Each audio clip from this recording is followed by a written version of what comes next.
ఈరోజు చైత్ర మాస మంగళవారం కదా, నేను అమ్మవారి కోసమని పాయసం చేస్తున్నానండి. నేను ఎప్పుడు పాయసం చేసినా ఈ చిన్న తప్పెల్లోనే పాయసం చేస్తుంటాను. ఎందుకంటే మా ఇంట్లో పాయసం మరి ఎవరు తినరండి. పూజ కోసం అంతకాలం అంత చేసిన తర్వాత మరి తగ్గింది నేను తింటాను చూడండి. అందుకే నేను కొంచెం చేస్తాను. ఈ చిన్న తప్పెల్లోనే ఎప్పుడైనా పరమాన్నం చేస్తుంటాను అమ్మవారి కోసం. ఇక్కడ పరమాన్నం ఉడుకుతుంది. ఇక్కడ అమ్మవారి కోసమని చిన్న చిన్న బెల్లం అట్లు చేస్తారు కదా, అది చేస్తున్నానండి. చూడండి ఎంత చిన్న అట్లు చేస్తున్నాను.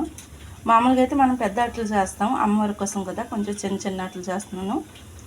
ఇది ఈరోజు చేస్తున్నానండి. అక్కడ పూజ గది దగ్గర కూడా అన్ని ఆవిర్చున్నాను.